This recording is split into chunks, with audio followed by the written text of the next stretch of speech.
Hello, everyone. It's me, Mrs. Gronert, and today we are going to make this super cute groundhog craft and then do a shadow exploration using our cute groundhog.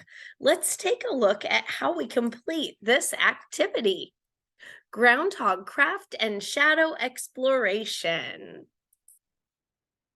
What do we need to complete this activity? Well, we need a piece of white construction paper. We need colors and scissors. We need the sun and a different light source. That could be a flashlight or a lamp that's small, anything that you can use to create light and shadow. Okay, let's take a look at what we need to do to complete this activity. First, we need to make our groundhog, and I'll show you all of the steps of that as well. So the first thing we're going to do is fold our construction paper in half. Then we'll draw an upside down U shape to draw the groundhog on half of the paper. We'll color the groundhog. We'll cut around the groundhog and make sure we keep that groundhog connected to the paper. Then we'll color the opposite side of the paper to look like the ground. Okay, let me show you how this works. The first thing that I'm going to do is fold my white paper in half, just like that. Pretty simple. Then I'm going to open it up. This side is going to be the ground. Right here is where I'm going to draw my groundhog. So I'm going to flatten that out. And I want my groundhog to stand up tall. So I'm going to make it right here. The first thing I'm going to do is draw an upside down U shape for the body of the groundhog, just like this. There he is. Now I want to give my groundhog arms, and I want him popping out of his hole, so his arms are going to be going up. Just some cute little groundhog arms.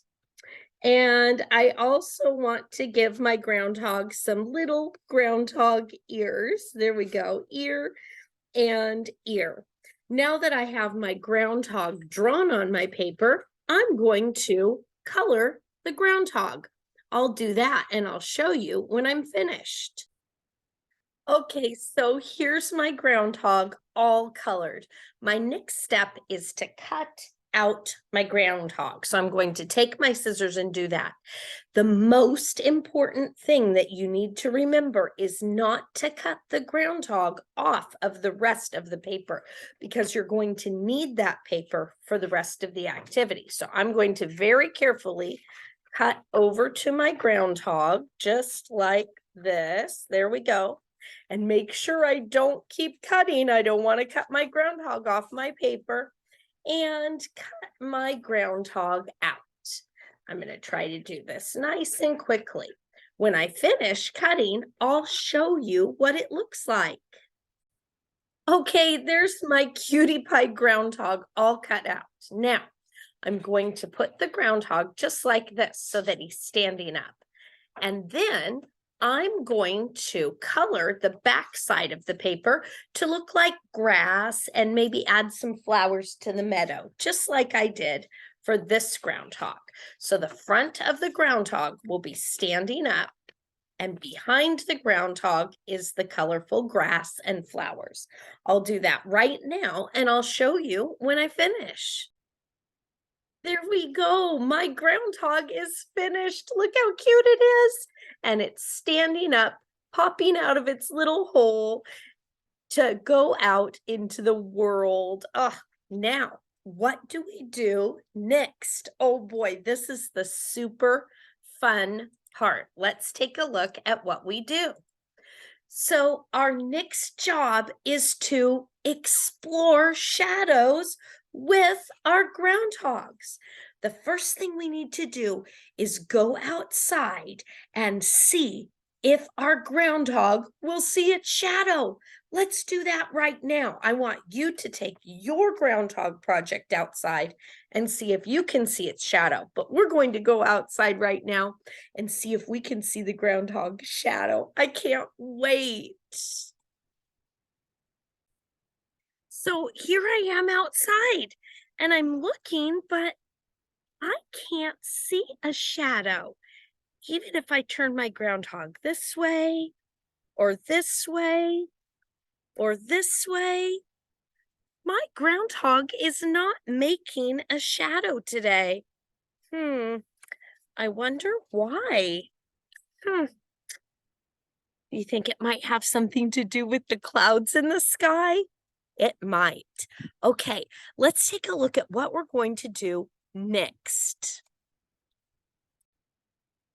Okay, now we're going to continue exploring shadows, but this time we're going to use our flashlights. Let's take a look at what we need to do now. Okay, so we're going to use a flashlight or another light source if you don't have a flashlight to find the groundhog shadow.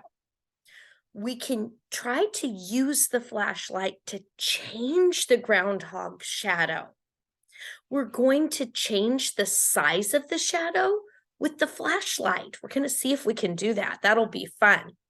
We can also try moving the flashlight to different positions to see what happens to the groundhog shadow when we move the flashlight. Let's try that out. Okay, so here's my groundhog. And you can see the papers here. I'm going to take my flashlight and shine it directly onto my groundhog. Let's see if we can see its shadow when I do that. Ready? 1, 2, 3. If I shine it directly onto the groundhog, I'm not seeing much of a shadow. Let's see what happens when I pull it backwards. I can see a shadow. When I pull the flashlight this way, the shadow moves toward my computer. And when I pull it this way, my shadow's moving closer to me.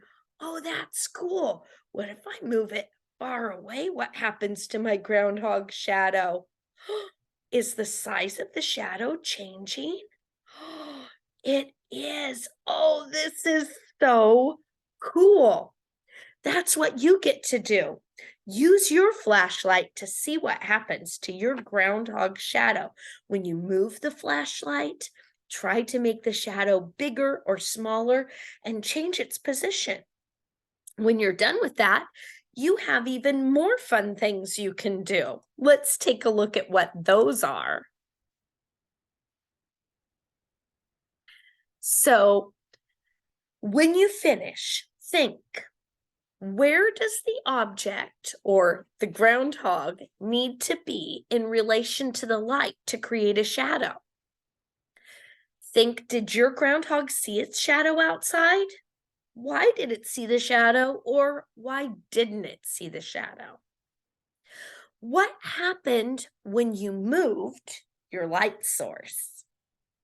What other objects could you use to make shadows with? Now, continue this activity. Use your flashlight to explore even more things about shadows. Find other objects you can use to make shadows. Have fun, and thanks for learning with me today. I hope to see you again very soon. Bye-bye.